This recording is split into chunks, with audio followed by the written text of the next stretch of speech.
تؤثرون الحياة الدنيا والآخرة خير لك من الأولى صدق الله العلي العظيم আমার সোনার বাংলা আমি তোমায় ভালোবাসি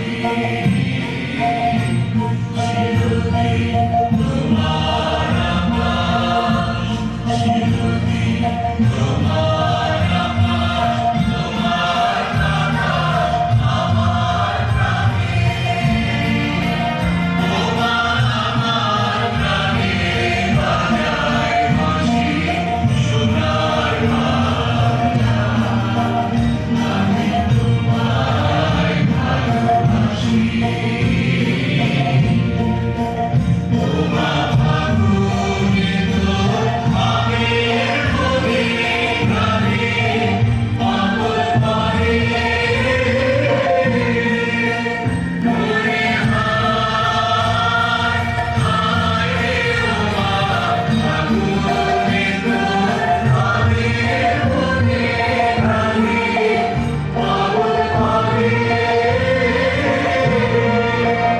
ওমা প্রাণে তোর ভরা প্রেমে কি দেখেছি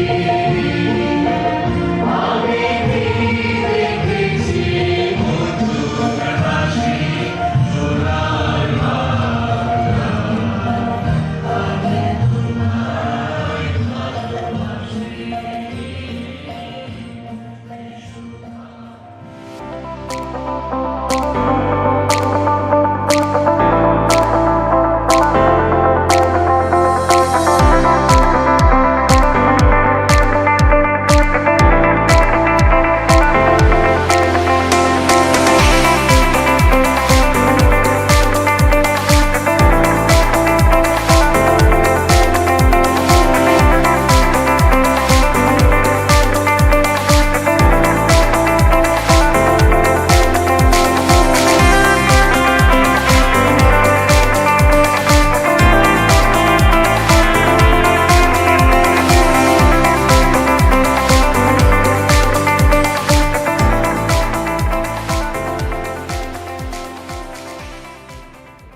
একদল তরুণ স্বপ্নকে বাস্তবায়ন রূপ দেওয়ার অঙ্গীকার থেকে 2018 সালে জন্ম স্বপ্নপ্রাস যুব সংস্থার মানবতার সেবা যেখানে উদ্দেশ্য সেখানে দাঁড়িয়ে থাকা স্বপ্নপ্রাস রক্তের অভাবে মানুষের জীবন ঝুঁকিতে থাকা মানুষকে সাহায্য করা শীতের রাতে অসহায় মানুষদের হাতে শীতার্ত বস্ত্র উপহার দেওয়া নিজেকে সমাজ থেকে শুরু করে বাংলাদেশকে পরিষ্কার পরিচ্ছন্ন থেকে শুরু করে বৃক্ষরোপণের মাধ্যমে দেশের সবুজ করা পশু পাখিদের শিক্ষা নিরাপত্তা ও অধিকার নিয়ে কাজ করা এই সকল আমাদের কার্যক্রম স্বপ্নপ্রাস যুব সংস্থার বিশেষ করে সমাজ পরিবর্তন কোনো বড় শক্তির কাজ নয় এটা শুরু হয় ছোট ছোট মানবিক উদ্যোগ দিয়ে প্রতিটি সদস্যের আন্তরিকতা দায়িত্ববোধ এবং সহযোগিতার মাধ্যমে আমরা গড়ে তুলতে চাই এক মানবিক সমাজ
সামাজিক উপস্থিতি এবং স্বপ্নপ্রয়াস যুব সংঘের সংস্থার ঠিক সেই পরিবর্তনের একটি ছোট অংশ।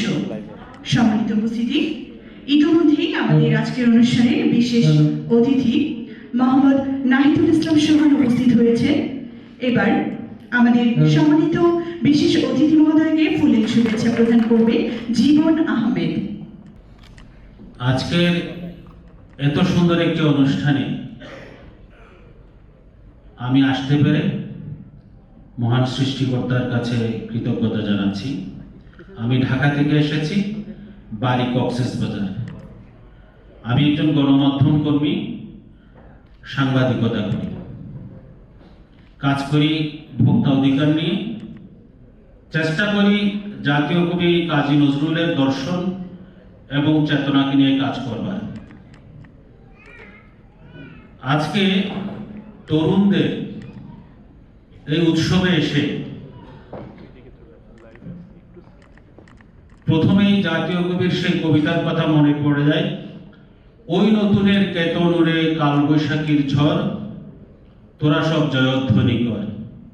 কিংবা কে আছো জোয়ান, হও আগুয়ান, হাকিছে ভবিষ্যৎ। আমরা যদি বাংলাদেশের ইতিহাস দেখি, আমাদের পৃথিবীর শ্রেষ্ঠ অর্জন হচ্ছে আন্তর্জাতিক মাতৃভাষা উদযাপন করি সারা পৃথিবীতে।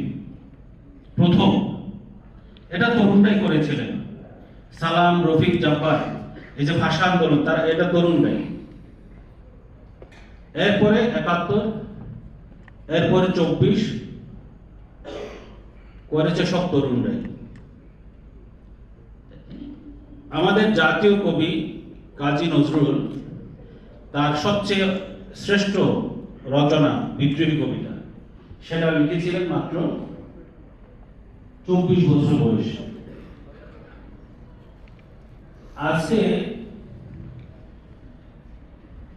নজরুলের চেতনার মধ্যে যেটা আছে সেটা আমি এখানে এসে দেখেছি। মানুষ ঘুমিয়ে ঘুমিয়ে দেখে একটা স্বপ্ন নয়, যে স্বপ্ন মানুষকে ঘুমোতে দেয় না সে হচ্ছে বড় স্বপ্ন। কবি নজরুল ছিলেন পৃথিবীর সবচেয়ে বড় একজন স্বপ্নদ্রষ্টা।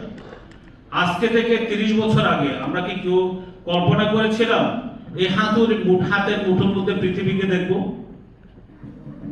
কবি নজরুল বলছেন কি, পাতাল ফুরে নামবো নিচে, উঠবো আমি আকাশ ফুরে, বিশ্বটাকে দেখবো আমি আপন হাতের মুঠোয় পুরে। আমরা হাতের মুঠোয় পুরে পৃথিবী দেখবো। এই তরুণরা যদি চেষ্টা করে, তরুণরা যদি সিদ্ধান্ত নেয়, আমরা এই পৃথিবীকে পাল্টিয়ে দেব, এই কুষ্টিয়াকে পাল্টিয়ে দেব, এই বাংলাদেশকে পাল্টিয়ে দেব। এই তরুণরাই পারে, তারা দেখিয়েছে। আমরা স্বাধীনতার ৫৪ বছরে দাঁড়িয়েও আমরা পাল্টাতে পারিনি। এই দেশকে পাল্টাতে হলে এই তরুণদেরকে, অদম্য তরুণদেরকে এগিয়ে আসতে হবে। নজরুলের চেতনা যদি যাই, তিনি বলেছেন কি, মোরা একেই বৃন্তে দুটি কুসুম হিন্দু মুসলমান। সম্প্রীতির সবচেয়ে শ্রেষ্ঠ একটি জেলা হচ্ছে কুষ্টিয়া। আমরা সকল ধর্ম বর্ণের সকল মানুষের একটি সম্প্রীতির বাংলাদেশ চাইতে হবে। সবাই এত সকালে আসছেন, সবাইকে ধন্যবাদ। আর আমাদের ভাই ব্রাদার যেই প্রোগ্রামটা করছে, আসলে এদেরকে অসংখ্য অসংখ্য ধন্যবাদ। হয়তো এই সময় তারা অন্যান্য কাজে থাকতে পারতো, কিন্তু তারা সমাজ নিয়ে, পরিবেশ নিয়ে, দেশ নিয়ে যে কাজগুলো করতেছেন, তাদের জন্য আমরা আন্তরিকভাবে দোয়া করব এবং তাদের সাথে থাকব। চাকরি জিনিসটা হচ্ছে একজন ব্যবসায়িক বা একজন উদ্যোক্তার আন্ডারে যদি কেউ থাকে, সেটা হচ্ছে চাকরি। আর যে মানে পৃথিবীর যত কাজ আছে সবই কিছু ব্যবসায়ের আন্ডারে বা উদ্যোক্তাদের আন্ডারে। অর্থাৎ আপনাকে কি করতে হবে, চাকরি না খুঁজতে হবে একটা উদ্যোক্তা হওয়া যায় কিভাবে আরো ১০ জনের কর্মসংস্থানের ব্যবস্থা করা যায় এবং সমাজ এবং দেশকে উন্নতর শিখরে উঠাইতে হলে অবশ্যই আপনাকে আরো ১০ জন, ৫০ জন, ১০০ জন সবাইকে সাথে নিয়ে কাজ করতে হবে। শুধু একা খাইলাম, একা করলাম, একা সবকিছু নিয়ে আমি ঘুরলাম, এটা হবে না। এটা করলে শুধু আপনাকে নিয়ে আপনার চিন্তা করতে হবে, আপনার দেশ, জাতি, সমাজ এবং বিশ্বকে নিয়ে আপনি ভাবতে পারবেন না। এই স্বপ্নপ্রয়াস যে যুব সংগঠনটা আছে, এরা দেশকে নিয়ে ভাবছে, এরা সমাজকে নিয়ে ভাবছে, এরা প্রত্যেকটা সৃষ্টিকে নিয়ে ভাবছে। আমি মনে করি যে এরা যে কাজটা করতেছে এটা সর্বশ্রেষ্ঠ কাজ করতেছে একটা জাতির জন্য, একটা সমাজের জন্য। আজকের স্বপ্ন প্রবাস যুব সংস্থার সব এর প্রধান অতিথি, সামনে উপবিষ্ট বিশেষ অতিথি এবং সামনে বসে আমাদের যুব সমাজ ছাত্রছাত্রী ভাই বোনেরা, আসসালামু আলাইকুম ওয়া রাহমাতুল্লাহ। আমি হাসপাতালের ব্লাড ব্যাংকে কাজ করি, মেডিকেল টেকনোলজি হিসাবে। আমি স্বপ্নপ্রবাসের সাথে দীর্ঘদিন এই 7-8 বছরই জড়িত। স্বপ্নপ্রাস যুব সংস্থা কর্তৃক আয়োজিত কুষ্টিয়ার বিভিন্ন মানব সমাজ কল্যাণ সংস্থার এই যে বিষয়ে আজকে উপস্থিতি, সম্মানিত সভাপতি সহ অন্যান্য সংস্থার চেয়ারম্যান মহোদয় সহ উপস্থিতি, অত্র সংগঠনের নেতৃবৃন্দ, কর্মী, পুলিশ প্রশাসন, সাংবাদিক, মিডিয়া সহ সবাইকে আমার সংগঠনের পক্ষ থেকে রক্তিম শুভেচ্ছা এবং অভিনন্দন। আমি প্রথমে স্মরণ করব ভাষা আন্দোলনে শহীদদের, স্মরণ করব স্বাধীনতা শহীদদের, স্মরণ করতে চাই পিলখানা 57 সেনা কর্মকর্তাদের, স্মরণ করতে যাই মতিঝিল অনেক আমাদের দেশে গৌরবময় সন্তানদের, এবং স্মরণ করতে চাই 24শে জুলাই যারা এই দেশের জন্য, দশের জন্য জীবন দিয়েছে। সৃষ্টিকর্তা যেন তাদেরকে বেহেশতের সর্বস্থান দান করেন, এবং পাশাপাশি যারা বিভিন্ন সময়ে পঙ্গুত্ব বরণ করেছে তাদের জন্য দোয়া করি আল্লাহ তাআলা যেন তাদেরকে দ্রুত সুস্থতা দান করেন। আজকে স্বপ্নপ্রয়াস যুব সংস্থার 8ম বছরে পদার্পণ উপলক্ষে স্বেচ্ছাসেবীদের একটা মিলন মেলা। যদিও সকাল 11টা বাজে, উপস্থিতি কম। আমি জানতে পেরেছি যে তাদের বিকেলেও অনুষ্ঠান আছে, তখন হয়তো পুরো অডিটোরিয়াম লোকারণ্য হয়ে যাবে। তো স্বপ্নপ্রয়াস যুব সংস্থা, আমারই পরিচিত ছোট ভাই ছোট বোনেরা এখানে কাজ করে। আমি নিজেও চেষ্টা করি তাদের সাথে কাজ করার। কিছুক্ষণ আগে আমরা একটা ডকুমেন্টারি দেখছি, সবাই দেখেছেন। আমি নিজেও অবাক হয়েছি যে রোহিতদের এই সংস্থা এত এত ভালো কাজের সাথে সম্পৃক্ত। আমি শুধু জানতাম যে ওরা খাদ্য দেয়, ওরা রক্ত দেয়, এর পাশাপাশি বিভিন্ন সামাজিক কাজ এবং বিভিন্ন সংস্কারমূলক কাজে তাদের যে এত সুন্দর অংশগ্রহণ ছিল, এটা আমার নিজেরই অজানা ছিল। আমি তাদের সাথে সবসময় থাকি, সকাল সন্ধ্যা সবসময় থাকি। তো আজকে পবিত্র জুমাবার, এই পবিত্র দিনে পবিত্র কাজের মাধ্যমে যারা নিজেদেরকে নিয়োজিত রাখে, আমরা সবাই তাদেরকে স্যালুট জানাই।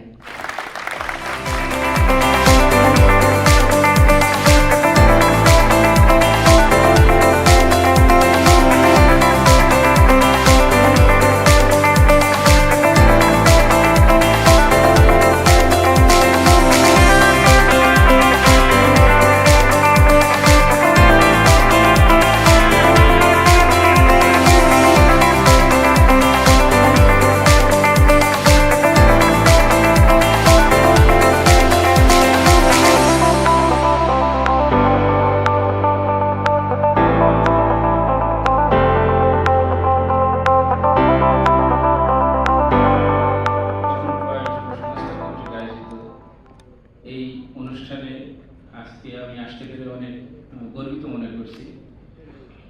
আসলে স্মৃতিচারণ করতে যদি বলা যায় যে আমি আমি বিহাঙ্গার পশ্চিম বাংলাদেশের 5টা উপজেলায় কাজ করি ইয়ুথদের নিয়ে। এই স্বপ্নপ্রায় সংগঠন আরো অনেক দূর এগিয়ে যায়। এই স্বপ্নপ্রায় সংগঠন এই কুষ্টিয়াতে মানে বড় একটা ভূমিকা পালন করে, এই আশাবাদ ব্যক্ত করছি। পাশাপাশি যারা বক্তব্য দিল অনেকেই বক্তব্য দিয়েছেন। পরিচালক এভার কেয়ার হসপিটাল রাজশাহী।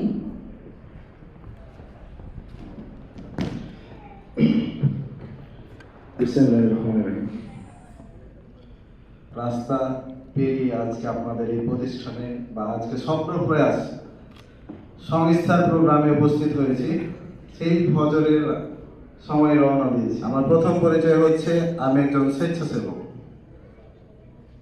ভালো লাগার বিষয় হচ্ছে যে ভালো কাজের প্রধান যদি ভালো হয় সেটা দীর্ঘস্থায়ী হয়। তো আমার দেখা ডক্টর আমানুর রহমান আমান স্যার, কুষ্টিয়ার অনেক সাংবাদিক আছে, বাংলাদেশের মধ্যে সবচেয়ে বেশি সাংবাদিকের আবাসভূমি বলা হয় এই কুষ্টিয়াকে। তো স্যারের মধ্যে আমি যেটা দেখেছি, স্যারের সাথে যতদিন আমি ছিলাম, স্যারের পত্রিকাতেও দৈনিক কুষ্টিয়া সেটা দীর্ঘজীবী হোক, স্যার দীর্ঘজীবী হোক, আমি দেখেছি তার প্রতি কোনো লোভ নেই, নির্লোভ একজন। তো এই জিনিসটা স্যারের মধ্যে সবসময় আমি দেখেছি, উনি সবসময় শুধু এই স্বপ্নপ্রায় যুব সংস্থা না, আমি যত দেখছি কুষ্টিয়ার যত সংগঠন আছে আর কি, সমস্ত সংগঠনের প্রধানরা এসে স্যারের কাছে কিন্তু পরামর্শ নেয়। সুমন ভাই তো বলেছে, স্যার ওয়ার্কশপে যখন গেছিলেন, যে আমার সংগঠনে যখন বিপদকালীন টাইমে আমার পাশে ছিলেন ডক্টর আমান স্যার, যে আমাকে উৎসাহ দিয়েছেন আর কি।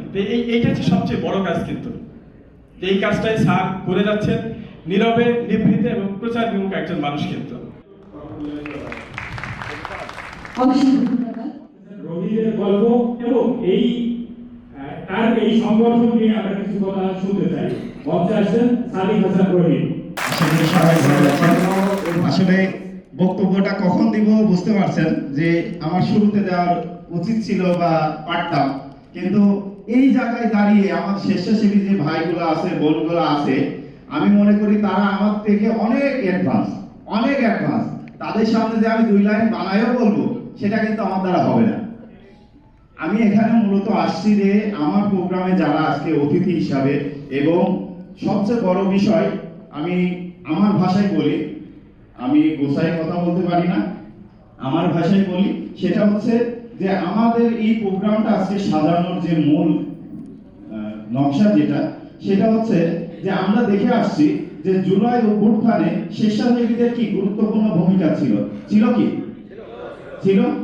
আচ্ছা, আমাদের স্বপ্ন প্রয়াসে 7ম বছর শেষ করে আমরা 8ম বছরে পদার্পণ করতেছি। আমরা একটা ছোট কেক নিয়ে কেটে এই দিনটা আমরা উপভোগ করতে পারতাম। আচ্ছা, জুলাই অভ্যুত্থানের পরে আমরা দেখেছি যে বিভিন্ন রাজনৈতিক যে দলগুলো আছে, আমরা আমাদের রাজনৈতিক বড় যে দলগুলো আছে দেখেছি, তারা কিন্তু তাদের যে ছাত্র ইউনিট যারা রয়েছে তাদেরকে নিয়ে কিন্তু বিভিন্ন প্রোগ্রাম করেছে। কিন্তু দুঃখের বিষয়, এখন পর্যন্ত আমার কুষ্টিয়াতে কোনো রাজনৈতিক দল স্বেচ্ছাসেবী সংগঠনকে নিয়ে কোনো প্রোগ্রাম করে নাই, আর যদি করেও থাকে এটা আমার জানা নাই। মানে আমাদের আফসোসের জায়গা থেকে, আমাদের ক্ষোভের জায়গা থেকে বা আমাদের অনুরাগের জায়গা থেকে বলতে পারেন যে আমাদের এই প্রোগ্রামটা। আর সর্বোপরি কৃতজ্ঞতা জানাচ্ছি যে এখানে আজকে আপনারা জানেন কিনা, এখানে 25টা জেলার স্বেচ্ছাসেবী সংগঠন উপস্থিত আছে। আমরা 3টি বিভাগ, ঢাকা, রাজশাহী এবং খুলনা বিভাগ থেকে আমরা চেষ্টা করেছি যারা অ্যাক্টিভ ভাবে কাজ করে সেই সকল স্বেচ্ছাসেবীকে আমরা এখানে ইনভাইট করেছি। তাহলে ঈশ্বরে আমরা দেখছি যে যেই অতিথি বক্তৃতা দিচ্ছে না কেন, ঘুরে ফিরে রোহিত আসছে, কিন্তু তারা হয়তো বা রোহিতকে চিনে, কিন্তু আজ এই রোহিত বা আজকে এই রোহিত এখানে দাঁড়ায় কথা বলছে বা এই প্রোগ্রামটা সফল করার জন্য চেষ্টা করছে, এর পিছনে যে 1000 রোহিত এখানে বসে আছে তারা কিন্তু জানে। এই 1000 রোহিত যদি আজকে না থাকতো, মানে এখানে আছি আমরা 2-400, কিন্তু এই 200-400 তো হাজার ভলেন্টিয়ারদের প্রতিনিধিত্ব করে না। এই জন্য বলছি, এই মানুষগুলো আজকে আমাদের পাশে এবং সাথে আছেন বলে কিন্তু আমরা এই প্রোগ্রামটা সফল করতে পারছি। সর্বোপরি সবাইকে কৃতজ্ঞতা জানাচ্ছি। আর আমার সংগঠন বিষয়ে অনেক কিছু বলার ছিল, না বলি, বেশি বলতে গেলে আবার কি বলে ফেলবো। তবে এই সংগঠনের পিছনে একটা মানুষের, আমি বলতে চাই যে একটা মানুষ, যে মানুষটা যদি না থাকতো আজকে স্বপ্নপ্রয়াস থাকতো না, সেই একটা মানুষ এখানে আমরা আজকে আছে, সেটা আছে আমাদের ডক্টর আমান। ডক্টর আমান স্যার ছিল সেই সময় ডক্টর আমান স্যার ছিল বলে স্বপ্নপ্রয়াস আজকে এত দূরে। আমরা তখন আমাদের বয়স, আপনারা ডকুমেন্টারিটা দেখছেন, যখন আমরা কি করব সেই মন মানসিকতা বা বুদ্ধি আমাদের মাথায় ছিল না। আমরা চলে গেছি, সারাদিন টাকা কালেকশন করছি, সারাদিন কাজ করছি, দিন শেষে স্যারের কাছে যাই বলছি যে স্যার কি করবো বলেন। স্যার সুন্দর করে বলছে যে রোহিত এটা করো। আজকে আমাদের বুদ্ধি দেওয়ার মানুষ অনেক, আজকে আমাদের পাশে দাঁড়ানোর মানুষ অনেক, কিন্তু সর্বোপরি আমরা জানি যে আমরা যদি ছোট থেকে আমরা গাছের চারা যদি যত্ন না নিই তাহলে কিন্তু ওই গাছটা ভালো হয় না। এই স্বপ্নপ্রয়াসকে নিজ হাতে আমাদের ডক্টর আমান স্যার যিনি আছেন, তিনি পরিচালনা করে আজকে এই পর্যায়ে নিয়ে আসছে। অনেক কিছু বলার ছিল, যদি ভুল ত্রুটি বলে থাকি ক্ষমা দৃষ্টিতে দেখবেন। এখন পর্যন্ত ধন্যবাদ, আবার দেখা হবে।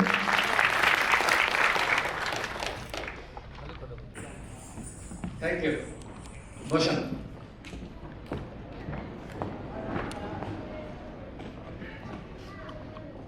স্বপ্নপ্রয়াসের এই ৮ম বর্ষ পদার্পণ উপলক্ষে আয়োজিত আজকে অনুষ্ঠানের সম্মানিত অতিথিবৃন্দ এবং 25 জেলা থেকে আগত সম্মানিত স্বেচ্ছাসেবীবৃন্দ, সবাই, অনেকেই আমার সন্তান তুল্য, অনেকেই ছোট ভাই তুল্য, সবাইকে আমি স্বাগত জানাচ্ছি এই শীতের সকালে। আমি নিজেও সন্দিহান ছিলাম যে আমি আসতে পারবো কিনা এই প্রোগ্রামে। আজকে 3টা বিয়ের দাওয়াত আছে, অলরেডি 2টা মিস করেছি, একটা পাশেই আছে। আবার সন্ধ্যার সময় আমার ভাতিজির বিয়ে, সুমন খুব ভালো জানে। আমাদের বড় ভাই এসছেন, প্রধান বিচারপতি সাহেব সাবেক, উনি কোনো প্রোটোকল নেন নাই, যার কারণে উনি একটা জায়গাতে অবস্থান করতেছেন। এই সকাল থেকে আমাকে প্রশাসন লোকজন খুঁজতেছে, আমাদের দাদা আছে এখানে, যে উনি প্রোটোকল নিচ্ছেন না কেন। উনি নেননি প্রোটোকল, উনি একাই এসছেন, একাই। আমার এক ভাই অসুস্থ, হসপিটালে আছে, এই মুহূর্তে মেলা করে সমস্যার মধ্যে আছে, আইসিইউতে আছে, আমার স্বামী পিপি আছে, যার কারণে আমি সকাল থেকে টেন্স ছিলাম যে আমি যেতে পারবো না। কিন্তু আমি দেখলাম যে যাওয়া উচিত এই সংগঠনে। আমার সেখানে অনেক পদচারণা আছে, যদিও সমস্ত কিছু কাজ করে রোহিত এবং তার ছেলেপেলেরা। প্রশংসা অনেক বেশি পেয়ে গেছি মনে হয়, আমি এত কাজ করিনি আসলে, বেশি কাজ করেছে রোহিত এবং তার যারা আছে। এখানে একটা কথা শুধু বলি যে এরা সারাদিন থাকবে, বাচ্চারা হয়তো বিকালে চলে যাবে তারা। এই যে তাদের যে ইন্সপাইরেশনটা, যে শব্দটা এসেছে এখানে, যে স্বেচ্ছাসেবী আসলে তার ইন্সপাইরেশন তো লাগার কথা না, লাগার কথা নাকি? সে ইন্সপায়ার্ড হয়েছে কোনোভাবে, যার কারণে সে স্বেচ্ছাসেবক। যে এক কথায়, বাংলা কথায় বলি যে ঘরের খেয়ে পরের খেতে মোষ তাড়ানো, এইটার কাজ। সংগঠনের দায়িত্ব নিতে যাচ্ছি আমি। তুমি কে? তো বলে যে আমি অমুক অমুক অমুক। তো এইটা পরে ও দায়িত্ব নেবে। আমি প্রথমে একটু ভাবলাম যে কি কথা ওর সাথে আমি বলবো। দেখো ওর কথাই শুনি শুধু আমি, তারপরে দেখা যাবে। তোর কথা যখন শুনলাম মনে হলো যে ছেলেকে দিয়ে কাজ হবে। এবং সেই রোহিত কিন্তু এই আজকে কত বছর হলো, 8 বছরে সে কিন্তু দেখিয়েছে যে ওর দিয়ে কাজ হয়। শুধু রোহিত না, এই শহরে অনেক আছে। আমি এই লাইনে প্রায় 25 বছর। আমার বিশ্ববিদ্যালয়ে পড়া শেষ হয় আজ থেকে 25 বছর আগে। তখন থেকেই আমি সব কাজ করে বেড়াই। এই জেলা ব্যাপী আমার কার্যক্রম চলে। আদার ডিস্ট্রিক্টে খুব কম গেছি, যার কারণে অনেকেই গড়ে উঠেছে আমার সাথে, আমার হাত ধরে বা আমার আগে, আমার অগ্রত অনেকেই ছিলেন। সবাইকে যখন দেখি শহরে ঘুরে, অনেকেই করেন এখন, অনেকে নতুনভাবে গড়ে উঠছে, যারা এখন 18 থেকে 30 তাদের জন্য কাজগুলো আমার মনে হয়। তারপর ওরা ডাকে, আমার ডাকে সাড়া দেয়, আমি ওদের ডাকে সাড়া দিই। আমার থিওরি হচ্ছে যে কেউ দিলে দিক, না দিলে নিজেই করবো, নিজের টাকা দিয়ে করবো। এভাবে কিন্তু হয়ে আসছে। এবং আমার এই থিওরিটা ওই রক্ত করে চমৎকার হবে। ও কাল রাতে আমাকে বললো যে স্যার এখনো কিন্তু প্রায় এত টাকা বাকি আছে, বিশাল অঙ্কের কথা বললো। আমি যে কিভাবে আসবে রে বেটা, লোন নিয়ে প্রোগ্রাম ও অনেকগুলো করেছে সেটা আমি জানি, আমাকে জানায়নি কিন্তু গোপনে করেছে সেটা আমি জানি। তো এরকম হচ্ছে শেষ সেবা। এখানে ইন্সপিরেশনের কোনো প্রয়োজন যদি পরিষ্কার থাকে তখন সৃষ্টিকর্তা তাকে সে আলোটা দিয়ে দেয়, এরকম। তো এরকম হচ্ছে ব্যাপার। আরেকটা যে সমস্যা হয় সেটা হচ্ছে যে পলিটিক্যাল। বিগত সময়গুলোতে একটা জিনিস দেখেছি, যদিও সে পলিটিক্যাল সমস্যাগুলো আমার কারণে হয়তো হয়নি, কিন্তু দেখেছি যে এক ধরনের পলিটিক্যাল সাপ্রেশন থাকে, যে সমাজ যখন একটা একনায়কতান্ত্রিক অবস্থায় থাকে তখন সেখানে কিছু মানুষের ইচ্ছার বাইরে কাজ করা খুব মুশকিল হয়ে যায়। আমাদের বিগত কিন্তু এই বছরগুলোতে যে আওয়ামী শাসনের সময়গুলোতে এই ঘটনাগুলো ঘটছে। প্রোগ্রাম করতে দিতে চাচ্ছে না, কত যত বড় নেতা হবে, আমাদের এখানে অনেক বড় বড় নেতা ছিল, সেন্ট্রাল আমি গালাগালি করছি। অনেকে প্রোগ্রাম শুরু করছে, রাতে তার বাসায় দুটোর সময় পুলিশ হানা দিয়েছে, আমাদের সমান আছে সশস্ত্র মহান ধাপ উৎপন্ন করলো, অনেক বড় একটি ধাপ। তাহলে লাভ থাকে যদি আমরা চেঞ্জ না করতে পারলাম, প্রেক্ষাপটে নতুন যাত্রা শুরু হয়েছে, সেটা কিন্তু হতে দেওয়া যাবে না। এক পেশে সমাজ হবে না। 5 বছর পর নির্বাচন হবে, 5 বছর পর গণতন্ত্র রায় দেবে যে পাল্লা কার দিকে যাবে, সংসদ কার দিকে যাবে, মসনদ কার দিকে যাবে। আমরা এটাই কিন্তু লড়াই, এটা কিন্তু একটা মানবিক লড়াই, একটা মানবত্ব লড়াই এবং চিন্তার যে মুক্ত যে বিচরণ সেটির লড়াই। ওই ইউনিভার্সিটি পাশ করবে, সরকারি চাকরি করবে বা উদ্যোক্তা হবে, যখন ব্যবসায় জড়িত হবে, ও তখন ইডিওলজিতেও যাবে যে আমি এইবার আমার দরকার, এইটা আমি বিশ্বাস করি, এটা আমার চিন্তা, এদিকে যাব। তার আগে দয়া করে এগুলো করেন না। কিন্তু আমরা এদিকে লিপ্ত আছি। একটা বড় চক্র চলে গেছে, আবার নতুন চক্র তৈরি হচ্ছে যে কিভাবে আমরা সমাজটাকে দখল করব, কিভাবে সমাজটাকে আমাদের নিয়ন্ত্রণ নিব। এই যে বেশি শক্তি চিন্তা, এই চিন্তা থেকে বাদ দিতে হবে। যদি বাদ না দিতে পারেন তাহলে আমাদেরকে একই টিমেরই থাকতে হবে। আবার দেখবেন আরেকজন এসে 14 বছর একটা শাসন চালিয়ে দেবে, আপনি কিচ্ছু করতে পারবেন না যদি আমরা পরিষ্কার না করি নিজেদেরকে। এখন এটা কিভাবে করব যদি জিজ্ঞেস করেন যে আমাদের মধ্যে নয়, কিন্তু আমাদেরকে তো এরা ধরে ফেলছে। লেখাপড়া করছি, বাড়িতে থেকে কিছু ডিগ্রি ফিগ্রি করে এসেছি, এগুলো আমার কাজে লাগছে, এগুলো ওইটার মধ্য দিয়ে গেছে। আমি যখন ইন্ডিয়া সরকারের সব থেকে বড় স্টাইপেন্ড হোল্ড করলাম, আমার সিভিতে কিন্তু এগুলো ছিল। তোমাদেরকে আমি লোভ দেখাচ্ছি না এবার। আমি যখন সিভি চাইলাম যে সারা ওয়ার্ল্ড থেকে 5 জন মানুষকে নিয়ে গবেষণা করানো হবে ইন্ডিয়াতে, লোকাল গভর্নেন্স এবং লিডারশিপ নিয়ে, আমার পিএইচডি এমফিল সব লিডারশিপ নিয়ে। তো আমি যখন এগুলো দিলাম, ওইখানে যখন গেলাম, ওরা আমার সিভিটা লিখলো, 30 পেজ সিভি। আমি তৈরি করতে সক্ষম হয়েছিলাম। বললো যে তোমার ওজনের থেকে তো সিভি ওজন বেশি হয়ে গেছে। তো বললো যে তুমি এই কাজগুলো সত্যি সত্যি করেছো না? আমি ঠিক আছে, আপনি ইনকোয়ারি করেন।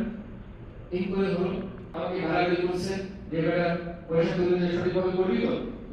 নেগেটিভ, আমি পজিটিভ, আমি করবো। এই পজিটিভ মেন্টালিটি আপনাকে ডেভেলপ করবে। বি পজিটিভ, দেখবেন you will be golden man. সবাই আমার বন্ধু, সবাই আমার বাবা, সবাই আমার মা, সবাই আমার বোন, সবাই আমার বন্ধু স্বজন। এই যে মানুষ ভাষা, এইটা আমাদের মনের মধ্যে নিতে হবে। তোমরা যে লালন দেশে এসছো, লালনের জেলা কুষ্টিয়াতে, আমি বলবো যে এই লালনকে নিয়ে ধারণ করতে তোমাদেরকে নিজেকে হবে নিতে হবে যে positive. Be positive, you will be golden man. সবাইকে অনেক ধন্যবাদ। সৃষ্টিকর্তা আপনাদের সবার ভালো করুক, আপনাদের সুপথে চলার তৌফিক দিক। এই বলে আমার বক্তব্য শেষ করছি। ভালো থাকবেন, আল্লাহ হাফেজ। ধন্যবাদ ডক্টর আমানুর রহমান স্যারকে।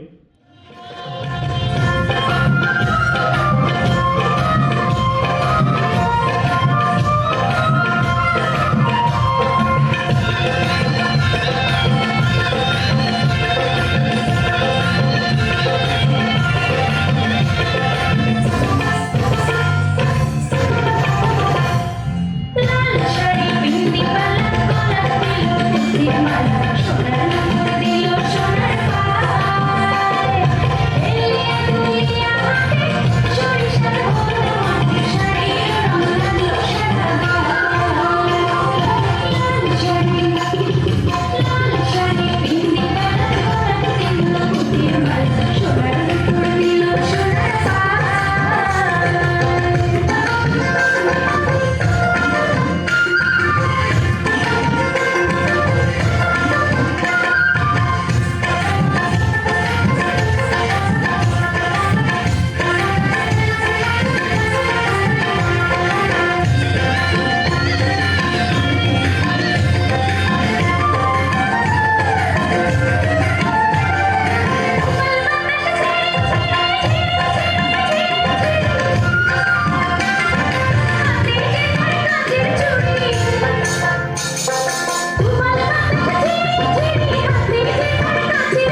করি তোমরা কিছু কারোর জন্য কিছু করো।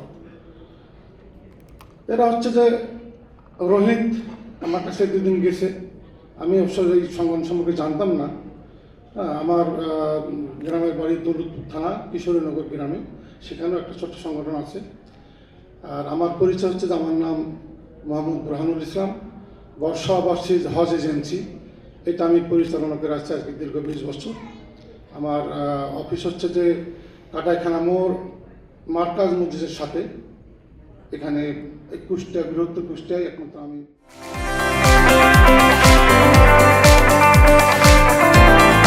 এবং আমি ছিলাম বীর তরিমা। সম্মানিত উপস্থিতি, আমাদের প্রথম পর্বে এখানে সমাপ্তি হচ্ছে। মধ্যাহ্ন ভোজ এবং আমাদের জুম্মা নামাজের বিরতি রয়েছে। আবারও 2টা 15 মিনিটে দেখা হচ্ছে। সকলে ভালো থাকবেন। প্রথম অধিবেশনের সমাপ্তি টানছি।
মানুষটা 2 চাকার সাইকেল, কি চমৎকার গাড়ির মডেল গো, চমৎকার গাড়ির মডেল, মানুষটা 2 চাকার সাইকেল। বুকের গভীরে শুনেছি জমে থাকা বেদনাতে, এই শহরে ইটের পাহাড়ে ছিল না কেউ যে দেওয়ার প্রেরণা, যন্ত্রে বাধা মন ছিল ক্লান্ত অসহায়, অর্ধেকে অসুর প্রিয় বন্ধুকের ছায়, যন্ত্রে বাধা মন ছিল ক্লান্ত অসহায়, অর্ধেকে অসুর প্রিয় বন্ধুকের ছায়, আর নয় সময় উদ্দেশ্যহীন মিছিলে তুমি সেই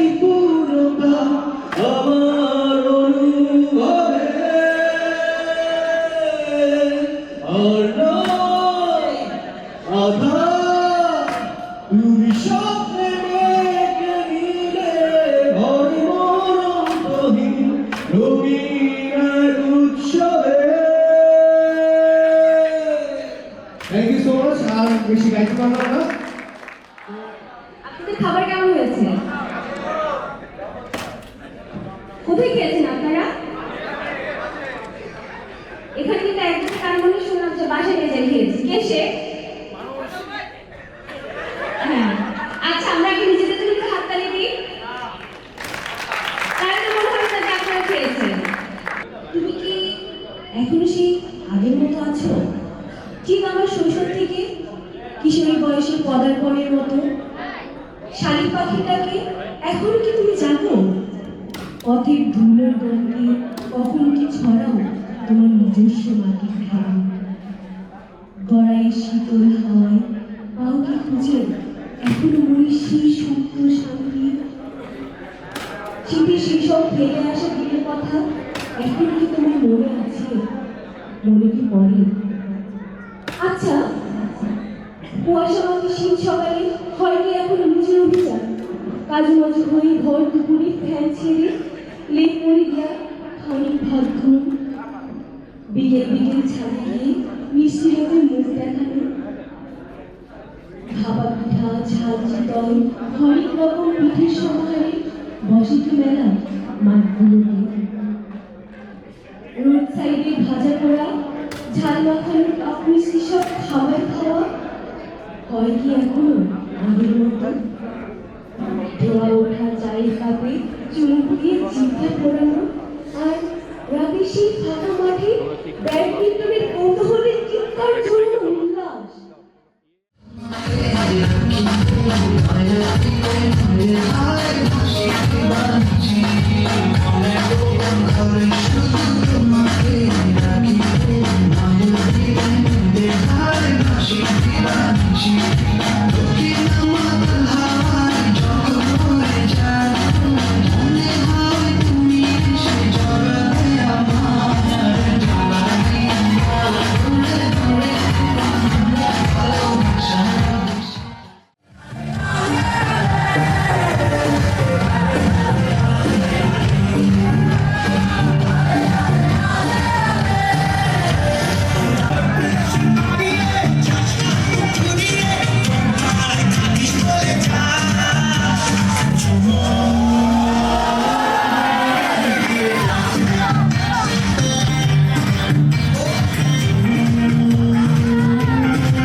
সকলকে আবারও দ্বিতীয় অধিবেশনে আমন্ত্রণ জানাচ্ছি।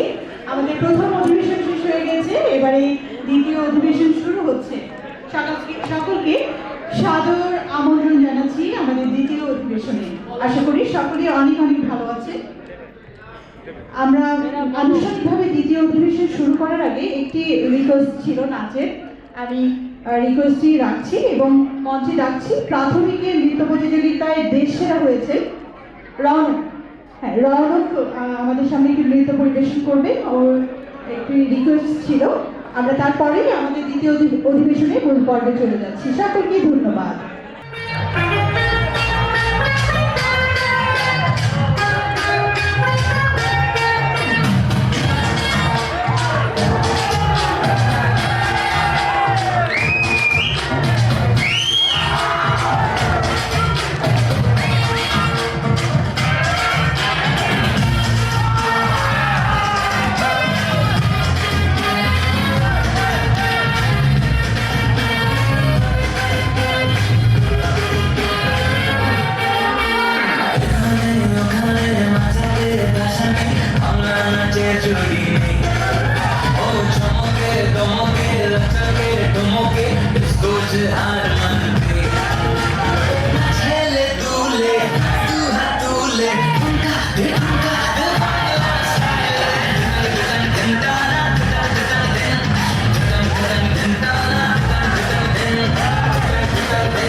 মঞ্চে ডেকে নিচ্ছি।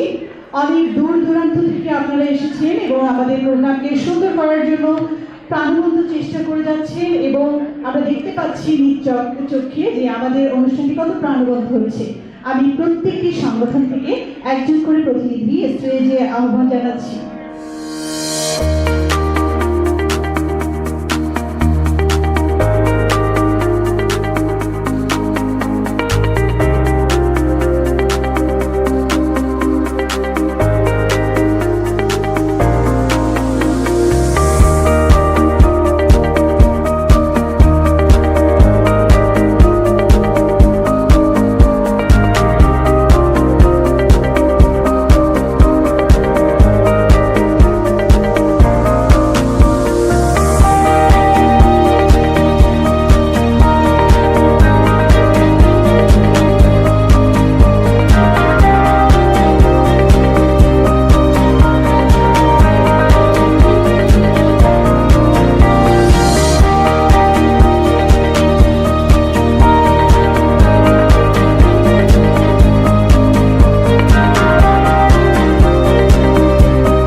মূলত সবাইকে এক কাতারে দাঁড়ানোর মূল উদ্দেশ্য হচ্ছে যে আমাদের ভিতরে যে দ্বন্দ্ব বিভেদ ছিল সেইগুলো ভুলে আমরা যে একই কাতারে সমাজের জন্য, মানুষের জন্য, মানবতার জন্য দাঁড়াতে পারি, এটার বাস্তব উদাহরণ। অসংখ্য ধন্যবাদ এবং কৃতজ্ঞতা জানাচ্ছি স্বপ্নপ্রয়াসের পক্ষ থেকে। আপনারা এখানে উপস্থিত হয়েছেন, এই জন্য আমরা পরবর্তীতে আবার বড় একটা প্রোগ্রাম আপনাদের নিয়ে আমরা করব ইনশাআল্লাহ। এখন সবাইকে বিদায় জানাচ্ছি মঞ্চের থেকে। একটা গ্রুপ ছবি, একটু এখানেই দাঁড়ায়, আমরা সবাই একটা গ্রুপ ছবি।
আজকের এই বিশেষ আয়োজন, স্বপ্নপ্রয়াস যুব সংঘের আজকের এই বিশেষ আয়োজন প্রেরণার উৎসব। শব্দটি কিন্তু খুব চমৎকার একটি শব্দ, প্রেরণা। এই প্রেরণার উৎসব, এই কনসেপ্টটা আসলে আমার খুব ভালো লেগেছে। তো সেজন্য প্রথমেই আমি কৃতজ্ঞতা জানাচ্ছি এবং ধন্যবাদ জানাচ্ছি আজকের আয়োজকবৃন্দকে। সেই সাথে আসলে সময়ের অভাবে সম্বোধন করছি না মঞ্চে উপস্থিত সকল অতিথিবৃন্দ এবং সামনের প্রেরণার যারা উৎস তারা, কারণ তাদেরকে নিয়ে আজকের উৎসব। আমাদের সমাজে যারা সবসময় আলোকবর্তিকা হাতে এগিয়ে আসছে তাদের প্রতিনিধিত্ব করছে আপনারা সামনে যারা আছে। আজকে স্বপ্নপ্রয়াসের আয়োজনে তাদের অক্লান্ত পরিশ্রমের বিনিময়ে আজকে আমরা যারা এখানে উপস্থিত হতে পেরেছি, আমি সবাইকে আমার অন্তঃস্থল থেকে ধন্যবাদ জানাই এবং কৃতজ্ঞতা প্রকাশ করছি। আমি কিছু এই স্বেচ্ছাসেবীর কিছু কষ্টের কথা এবং কিছু দায়িত্ববোধের কথা বলতে চাই। এই স্বেচ্ছাসেবী সংগঠন যে স্বেচ্ছাসেবীদের মতো এত সততা এবং নির্লোভ একটা সংস্থা যদি থাকে সেটা হলো স্বেচ্ছাসেবী সংগঠন। আমি সমস্ত স্বেচ্ছাসেবী সংগঠনকে ধন্যবাদ জানাই যারা নির্লোভ নিঃস্বার্থভাবে নিজের জীবনকে এই সমাজের অবহেলিত, আপনারা অনেকেই স্বেচ্ছাসেবী সংগঠন বলেছেন যে অবহেলিত পাশে আপনারা দাঁড়ান, গরিব অবহেলিত। তারা বলেন সরকারি কর্মকর্তা বলেন তখন বলে স্বেচ্ছাসেবীকেই খোঁজা হয়, কিন্তু স্বেচ্ছাসেবী যে একটা অটো রিক্সা ভাড়া করে যে হসপিটালে যাবে, একটা ডোনারকে নিয়ে যাবে, 500 টাকা করে আমরা কেউ দিতে চাই না। আমার জায়গা থেকে আমরা চেষ্টা করি, আমি ব্যক্তিগতভাবে চেষ্টা করি স্বেচ্ছাসেবীদের পাশে তাদের অনুপ্রেরণা দেওয়ার, সহযোগিতা করে সামনের দিকে যাওয়ার জন্য। আসসালামু আলাইকুম, সবাইকে শুভেচ্ছা, শীতের শুভেচ্ছা। আজকের এই আয়োজনটা আসলে অনেক বড় আয়োজন।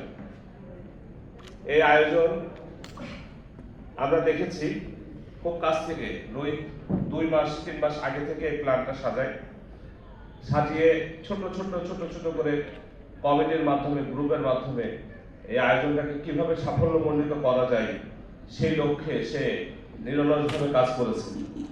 আপনারা যারা রহিদের ফেসবুক ফ্রেন্ড আছেন হয়তো আমাকে অনেক জায়গায় দেখেছেন, তার সাথে ছবি তুলে পোস্ট হয়েছে। আমি প্রত্যক্ষ এবং পরোক্ষভাবে রোহিতকে সহযোগিতা করেছি, যতটুকু সময় পেয়েছি তাকে সহযোগিতা করে তার এই প্রোগ্রামের যে বিষয়গুলো আছে এটাকে যত সুন্দরভাবে সাজানো যায়। এই যে আমরা সহজ কিন্তু সস্তা নয় বা সস্তা না, এই স্লোগানটা আমি রোহিতকে প্রোভাইড করেছি। আসলে আমরা সস্তা না, আমাদেরকে সস্তা করা হয়। আসসালামু আলাইকুম। এত সুন্দর একটি প্রোগ্রাম স্বপ্নপ্রয়াসকে উপহার দেওয়ার জন্য অসংখ্য ধন্যবাদ। যেহেতু স্বপ্নপ্রয়াস রক্ত যোদ্ধা যাকে বলে, রক্তের জন্য যারা যুদ্ধ করে, নীরবে নিঃশব্দে নিশিরাতে ডাকলেও তাদের সাড়া পাওয়া যায়। মানে আসলে তো এগুলো বলে শেষ করা যায় না। তাদের যে কর্ম, তারা যে যেগুলো করে, এগুলো হচ্ছে আমি নিজে তার সাক্ষী।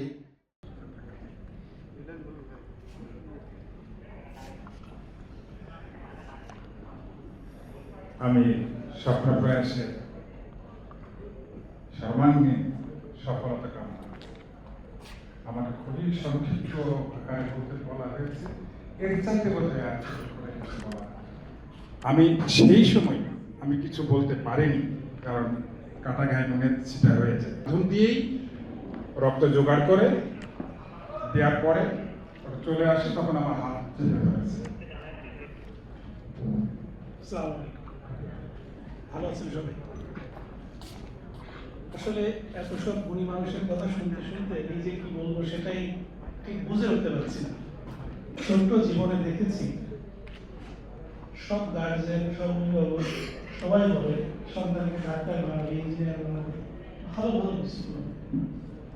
আমার জীবনে আমার এই জীবনে কখনো দেখিনি যে কোনো এলাকার কোনো মানুষ কখন কোনো সমস্যায় পড়েছে, অসুস্থ হয়েছে। এরকম অসংখ্য ঘটনা দেখেছি যে এক জায়গায় রক্ত দিতে হবে, সেখান থেকে হয়তো ডিস্টেন্স বেশি না, 100 টাকা 200 টাকার পর। বিসমিল্লাহির রহমানির রহিম। স্বপ্নপ্রয়াস যুব সংস্থা কর্তৃক আয়োজিত আজকের এই মহৎ অনুষ্ঠানের সম্মানিত উপস্থিতি, আমি আজকের এই আয়োজককে আমার অন্তরের অন্তঃস্থল থেকে ধন্যবাদ জানাচ্ছি। সড়ক দুর্ঘটনা আসলে মানব সৃষ্ট মহামারী, আমাদেরই দায় দায়িত্ব। এখানে আমরা এই সড়ক দুর্ঘটনার পিছনে